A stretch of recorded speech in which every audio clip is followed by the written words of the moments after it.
भाई अगर कमबैक करना है तो इस लड़के की तरह करो। क्या शानदार वीडियो है, एक बार जरूर देखना। हंसना और रोना एक साथ आएगा। हंसी हंसी में इंडियन मीडिया की कलई खोल दी है, इंडियन पॉलिटिक्स के धागे खोल दिए हैं भाई ने। फादर सन का रिलेशन बहुत शानदार तरीके से समझाया है। असली मर्द कौन है एक लाइन में बताया है। फुल ऑफ इमोशन है, कोई कैरेक्टर नहीं है यहाँ पर जो यूट्यूब पर दिखता है। यहाँ पर एक व्यक्ति है जो अपने इमोशन को लेके आया है। सब कुछ शानदार जा रहा था, फिर ये गलती कर दी इसने।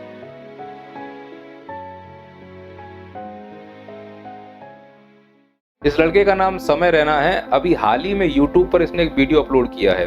वीडियो आप देखोगे तो रोलर कोस्टर वाली फीलिंग आएगी, तुरंत आपकी आंखें नम हो जाएंगी, अचानक से आप हंसने लगोगे और इन सब के बीच में आप ये भूल जाओगे कि दिन दहाड़े ये विक्टिम कार्ड खेल के चला गया। Should we begin India's Got Talent? Let's go! ये बता के चला गया कि चूंकि मेरे साथ अत्याचार हुआ है इसीलिए अब मैं समाज के साथ अत्याचार कर रहा हूँ। क्या बात है भाई साहब, एक बार जोरदार ताली बजा दो सबके लिए भाई। इस लड़के को इतनी बात समझ में नहीं आ रही है कि भाई तुमसे किसी को कोई दिक्कत नहीं है, तुम प्यारे बच्चे हो।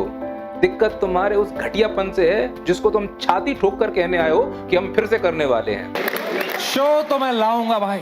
इन शॉर्ट ये कहना चाहता है, मैं चाहे ये करूं, मैं चाहे वो करूं, मेरी मर्जी। तो बेटा अगर इस सिद्धांत पर पूरी दुनिया काम करे ना तो पूरे समाज की संरचना गड़बड़ हो जाए। सबकी अपनी अपनी मर्जी है। फिर अगर मैं इनसे पूछूं कि भाई तुमने फटे हुए कपड़े क्यों पहने, भिखारियों का मजाक क्यों बना रहे हो, तो ये यही बात बोलेंगे, मेरी मर्जी। तो फिर इस हिसाब से मैं इससे पूछूं कि भाई एक ही टेबल पे पूरा कार्यक्रम का सजा दिया था, टेबल की दूसरी व्यवस्था नहीं कर पाए, तो ये भी यही बोलेगा, मेरी मर्जी। तो फिर इससे भी पूछूंगा कि भाई बलात्कार करने के बाद बार बार पैरोल पर बाहर क्यों आते हो, अंदर क्यों नहीं रहते हो, मेरी मर्जी। फिर तो इनसे भी पूछना पड़ेगा कि भाई सीज फायर का तुमने अपमान क्यों किया, सीज फायर क्यों तोड़ दिया, वापस से लेबनान पे अटैक क्यों कर दिया, तुम ये बताओ, मेरी मर्जी। तो फिर कोई इनसे भी पूछ ले, मंगलसूत्र पहन के घूम रहे हैं कि तुम देश को संकट में छोड़कर ये चुनाव रैलियां क्यों कर रहे हो, मेरी मर्जी। तो इस हिसाब से मैं भी वही करूंगा जो मुझे सही लग रहा है। और मुझे अभी केवल यही सही लग रहा है कि समय रैना के इस वीडियो का मुझे धागा खोल देना चाहिए। अच्छा वीडियो तो बना है सर जी, धागे क्यों खोलना आपको? क्योंकि मेरी मर्जी। जॉर्ज ऑरवेल एक बहुत महान राइटर थे। उनने एक लाइन कही थी, every joke is a tiny revolution and the revolution must never stop. बिल्कुल सही बोल रहे हो, लेकिन सेंटेंस तो पूरा करके बता दो पब्लिक को। मजाक तभी क्रांति है जब सत्ता के खिलाफ किया जाए। और सत्ता के खिलाफ तुमने कौन सा मजाक कर दिया? तुमने कौन सा किसानों का मुद्दा उठा दिया? तुमने कौन सा छात्रों का मुद्दा उठा दिया? तुमने कौन सा महिलाओं का मुद्दा उठा दिया? लौट के महिलाओं के साथ मजाक कर रहे हो। तो जिस प्रकार से बिलो द बेल्ट तुम जोक फोड़ते हो ना, वो सत्ता के खिलाफ नहीं है, वो सामाजिक संरचना के खिलाफ है। और सामाजिक संरचना के खिलाफ किया गया मजाक क्रांति नहीं बेटा, गद्दारी कहलाती है। अगर कोई व्यक्ति अपनी माँ के साथ संभोग करने की इच्छा रखे तो समाज की नजरों में वो गद्दार है, जैसे तुम्हारा ये दोस्त। Watch your parents have sex every day for the rest of your life. लेकिन आधा अधूरा ज्ञान लेके पब्लिक के सामने पहुंच गए हो, जस्टिफाई करना चाह रहे हो कि इस प्रकार के जो क्रांति हैं, अपनी माँ के साथ सोने का सोचना क्रांति है। इस तरह से क्वेश्चन नहीं कर। अरे गद्दारी, इससे बड़ा कोई गद्दार हो सकता है क्या? बिलो द बेल्ट जाकर हर बात पर माँ बहन की गाली देना क्रांति है। अगर तुम और तुम्हारी ऑडियंस इसको क्रांति मान रही है तो फिर मेरे अनुसार ये क्रांतिवीरों का सरदार है। क्योंकि जिन गंदे और भद्दे जोक्स को सुनाकर तुम क्रांति फैला रहे हो, ऐसी क्रांतियां उसने एक ही टेबल पर न जाने कितनी बार कर दी हैं। दूसरी बात, तुम ये समर्थन चाहते हो कि इस प्रकार की ऑडियंस के सामने अपना रोना रो दोगे कि हम मेंटली ट्रॉमा से गुजरे हैं क्योंकि हमें प्रताड़ित किया गया है। तो क्या लगता है तुम्हें भारत रत्न दे दिया जाए? कौन सा तुमने ऐसा काम कर दिया कि तुम्हें सम्मान मिल जाए? तुमने देश के लिए अपनी इस जवान की तरह टांग कुर्बान कर दी है, या सोनम बांगचू की तरह तुम देश हित में जेल में चले गए हो? किया क्या है तुमने? सिर्फ क्रांति के नाम पर एक भद्दा मजाक, और अब सिंपैथी के नाम पर उस भद्दे मजाक पर तुम रुपए कमाना चाह रहे हो। शो तो मैं लाऊंगा भाई। ये तो प्रोड्यूसर है, ये वो उत्पादित कर रहा है जो हम डिमांड कर रहे हैं। इसका मतलब इस प्रकार की भाषा हम सुनना चाहते हैं, इस प्रकार का कंटेंट हम देखना चाहते हैं। तो जो ऑडियंस मांग रही है वो ये दे रहा है। और जिस प्रकार से वीडियोस में व्यू आते हैं इस प्रकार के कंटेंट को लेकर, समझ में आ रहा है कि एक ऑडियंस तैयार हो चुकी है। कोई फर्क नहीं पड़ता है तुम सुनो या ना सुनो, लेकिन ऑडियंस अगर बढ़ानी है तो इमोशनली कनेक्ट करना पड़ेगा, विक्टिम कार्ड खेलना पड़ेगा। और भारत में विक्टिम कार्ड खेलने का सबसे अच्छा तरीका है माता जी को बीच में ले आओ। सो वो ले आया। वो कांप रही थी, मेरी माँ मुझे देख के रो रही थी कि बेटा क्या हो गया। इमोशनल हो गया माता जी के नाम पर। अब इमोशनल हो गया तो कनेक्ट तो होना पड़ेगा। दूसरा, घर द्वार बीच में लाओ, तो उसने कश्मीरी पंडित का एंगल डाल दिया। कह रहे मेरा कश्मीर में घर चला गया, मैं तब नहीं रोया। तीसरा, बचपन की ट्रॉमा कहानी सुना दो, वो भी उसने एंगल डाल दिया। बस रोते रहता था बैठ के अकेला, बस रोते रहता था, शर्ट फटी हुई होती थी। ये सब कहानियां सच्ची हैं, झूठ नहीं कही जा सकती। पर इन सच्ची कहानियों के दम पर क्या तुम अपने आप को जस्टिफाई कर रहे हो कि चूंकि हमारे साथ ऐसा हुआ था इसीलिए हम खुलकर अब गाली गलौज करेंगे और वो कंटेंट जो पूरी तरह से अश्लील है उस कंटेंट पर हम फिर से काम करेंगे, यही कहना चाह रहे हो? शो तो मैं लाऊंगा भाई। अब इतने सारे विवादों के बाद भी अगर ये लड़का इस प्रकार के अश्लील शो को लाने का दावा कर रहा है और उसी स्टाइल में जिस स्टाइल में इसका शो बंद हुआ था, I wanna do a wild fucking show. I'm gonna take away all your phones और पहला ही सवाल मैं पूछूंगा कंटेस्टेंट से, would you rather? तो दो बातें स्पष्ट रूप से समझ में आ चुकी हैं कि अब यह समाज पूरी तरह से अश्लील कंटेंट को ऑफिशियली एब्जॉर्ब करने के लिए तैयार हो चुका है। उनके पेरेंट्स का क्या होगा उनके पेरेंट्स जाने, क्योंकि बच्चों की अब मर्जी अपनी खुद की हो चुकी है। अब वो तय करेंगे उन्हें किन्हें देखना है, और जब ऐसे लड़के उनके आइडल होंगे तो उनका भविष्य कहाँ जाएगा पता नहीं, और ये क्या सिखाना चाह रहे हैं, उससे क्या हासिल हो जाएगा ये समझ में नहीं आ रहा है। दूसरा, इसके पक्ष में एक बात बोल दूं कि जिस प्रकार से शो में अश्लील बातें हुई हैं गलत हैं। उन अश्लील बातों को लेकर एफआईआर होना और मानसिक रूप से प्रताड़ित करना ये दो अलग अलग बातें हैं। इसको मानसिक रूप से प्रताड़ित किया गया और उसके पीछे राजनीति थी, क्योंकि सरकार उस समय कुछ कर नहीं पा रही थी, न्यूज में मुद्दे उठ रहे थे, तो क्यों ना किसी एक लड़के को फंसा दिया जाए, तो इसको फंसाया गया। इस बात को लेकर मैं इस चीज का समर्थन करता हूं कि इतनी प्रताड़ना इसको नहीं मिलनी चाहिए थी, इतना भी बड़ा इसका अपराध नहीं था। और अगर गाली देना अपराध है, अश्लील शब्द बोलना अपराध है, तो मैं ये कहता हूं कि जो स्क्रीन पर अभी तुम्हें नेता दिखाई देने वाले हैं इन सब के ऊपर इसी प्रकार का मानसिक प्रताड़ना केस लगाओ और इसी प्रकार से उनको प्रताड़ित करो जिस प्रकार से इस लड़के को प्रताड़ित किया गया था। प्ले कर दो भाई सभी नेताओं गालियां। मैंने सोचा सलाम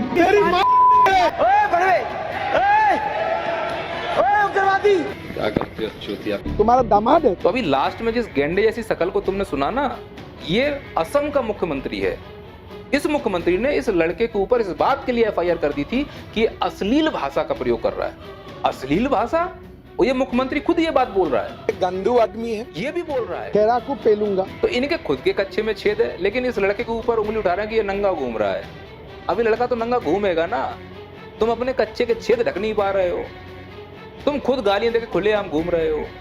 बलि का बकरा इस लड़के को बनाया जा रहा है, तो अंदर तो फ्रस्ट्रेशन भरा हुआ। यहाँ मेरा इस लड़के से कोई व्यक्तिगत नहीं है, इस लड़के की जो काबिलियत है वो एक्स्ट्रा ऑर्डिनरी है। हंसाना बहुत बड़ा टास्क है, कॉमेडी करना बहुत बड़ा टास्क है, पर कॉमेडी बिलो द बेल्ट नहीं होनी चाहिए। मैं ये चाह रहा हूँ, मेरा यही उद्देश्य है कि केवल कॉमेडी बिलो द बेल्ट नहीं होनी चाहिए। और जिस दिन अगर समय रैना ठान ले कि वो बिलो द बेल्ट कॉमेडी नहीं करेगा, मैं कोरे कागज पर लिख कर दे सकता हूं कि कपिल शर्मा की कॉमेडी भी फीकी लगेगी इसके आगे। जो शानदार तरीका है डायलॉग डिलीवरी का ना, बेस्ट है कि वो 1.5 घंटा समा बांध दिया उस व्यक्ति ने। अब मैं भी चाह रहा था मेरी बच्ची सुने, क्योंकि इतने ऐसा नहीं कि वो केवल बलगर बातें कर रहा है। उस शो में देखोगे तो उसने बहुत गहरी बात बोल रहा है हम सब कैरेक्टर हैं, समझो यार, हम दिन भर गाली नहीं देते हैं, तुम मुझे कैरेक्टर के रूप में क्यों नहीं ले सकते। उस व्यक्ति के अंदर जो थॉट था ना, फादर और सन के रिलेशन को लेकर जो दर्द दिखाया, ये मर्द होने का झूठा डोंग करने का जो उसने कॉन्सेप्ट दिया, उस सन और मदर का जो उसने फीलिंग कराया, ये सब रियल था। उसने अपनी रियल पर्सनैलिटी को प्रेजेंट किया है। पर हर बात पे माँ बहन की गाली, चिड़ इस बात को लेकर है, चिड़ इस बच्चे से बिल्कुल नहीं है। इसके टैलेंट को सर झुकाकर सलाम करता हूं। इतना प्रेजेंस ऑफ माइंड डिलीवरी किसी की नहीं हो सकती फिलहाल हिंदुस्तान में।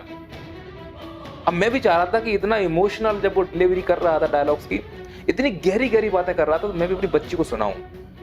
यही मैसेज देना चाह रहा हूं कि बेटा क्यों मुट्ठी भर तुम्हें ऑडियंस करनी है, पूरी दुनिया को मुट्ठी में कर सकते हो, तुम्हारा इतना अच्छा टैलेंट है।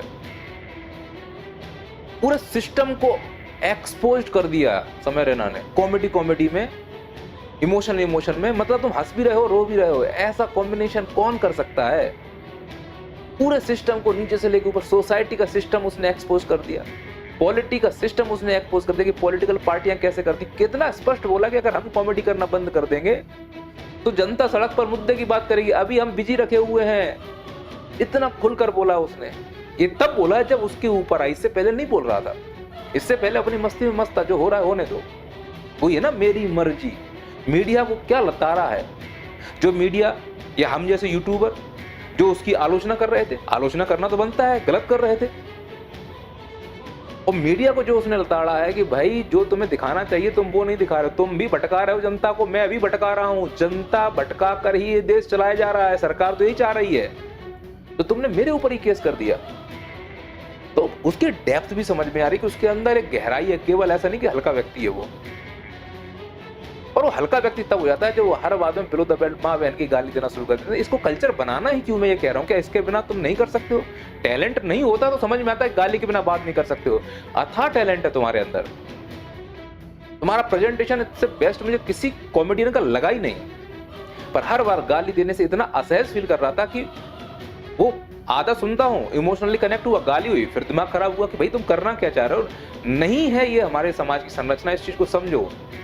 हम इतने विकसित नहीं हो गए हैं, और अगर तुम्हारी मर्जी है तो तुमको फिर गालियां पड़ेंगी, क्योंकि सामने वाले की भी मर्जी है, नहीं सुनना चाहता है वो सब चीज, बस इतना ही चाहते हैं। इस लड़के से कोई व्यक्तिगत नहीं है, सटायर बहुत शानदार है, प्रेजेंस ऑफ माइंड बहुत शानदार है, वो अमिताभ बच्चन वाला जो कितना अच्छा लगा था। आपने इतना पोलियो का ऐड किया, फिर भी अपने बेटे को पांव पे क्यों नहीं खड़ा कर पाए? देखा आपने लापरवाही का नतीजा। तो बिलो द बेल्ट जाना क्यों जब तुम बहुत अच्छा कर सकते हो? ये तुमने जिद ठान ली है कि नहीं मैं वही करूंगा जो मैं चाहता हूं, भले ही वो किसी के खिलाफ हो, भले ही वो समाज के खिलाफ हो। तुम्हें अब समाज से कोई मतलब नहीं है, उस समाज से जिसने तुम्हें बहुत कुछ दिया। तुम्हारे पिताजी भी उसी समाज में है, तुम्हारी माताजी उसी समाज में है, ये जो ऑडियंस बैठी है ये भी इसी समाज का हिस्सा है, ये सब तुम्हें प्यार करते हैं। हाँ, तुमने जो कहानी सुनाई है उस दुख में भी तुम्हारे साथ है, और उस समय जो हुआ था, जो भी प्रोसेस हुई, तुम्हें मानसिक प्रताड़ना हुई, उसके लिए भी हम तुम्हारे साथ हैं। और तब भी जब मैंने वीडियो बनाया था तब मैंने कहा था कि इस लड़के का इतना बड़ा अपराध नहीं है कि तुम इसको इतना मानसिक प्रताड़ित कर रहे हो, एक वार्निंग देके छोड़ा जा सकता था। अच्छा हुआ कि ये घटिया शो बंद हो गया, मैं इसका समर्थन करता हूँ, पर इस बात का मैं कभी समर्थन नहीं करता हूँ कि इन छपरियों के द्वारा जो अश्लील भाषा का प्रयोग किया गया था उसके चलते इनके ऊपर FIR हो और पुलिस कार्रवाइयां हो। मैं मानता हूँ कि इन छपरियों ने जिस भाषा का प्रयोग किया वो अनैतिक था, पर असंवैधानिक नहीं था। बोलने की आजादी सबको है, आप असहमत हो सकते हो, पर इस प्रकार की पुलिस की कार्रवाइयां नहीं कर सकते। निश्चित तौर पर मैं कह सकता हूँ कि ये छपरी वर्तमान की घटिया राजनीति का शिकार हो रहे हैं। पर अगर कोई जानबूझ कर कहेगा नहीं हमें तो गाली देकर ही शो चलाना है, नहीं माँ बहन वाला ही शो चलाएंगे, तो फिर हम चुप रहते, तो फिर मूर्खता है, फिर तुम सेलिब्रिटी नहीं, फिर तुम मूर्ख हो। वो जो सामने भीड़ बैठी हुई है, तुम्हें वो अपना सरताज बना के बैठी हो, तो तुम्हें लग रहा है कि तालियां बज रही, तुम सही कर रहे हैं, तुम भावनाओं में बह गए हो। गंदा भैया वापस आओ और समझने का प्रयास करो, अपने टैलेंट को ऐसी कॉमेडी के लिए रखो जिसको सब लोग देखें। मुट्ठी भर ऑडियंस करना ही क्यों है, पूरा भारत मुट्ठी में कर लो, तुम्हारे अंदर वो टैलेंट है। और अगर इस प्रकार के गाली गलौज वाले तुम शो लेके आओगे तो तुम्हारे ऊपर फिर कार्रवाई होगी, तो ये सिंपैथी जो तुमने बटोर ली है वो कहीं काम की नहीं रहेगी।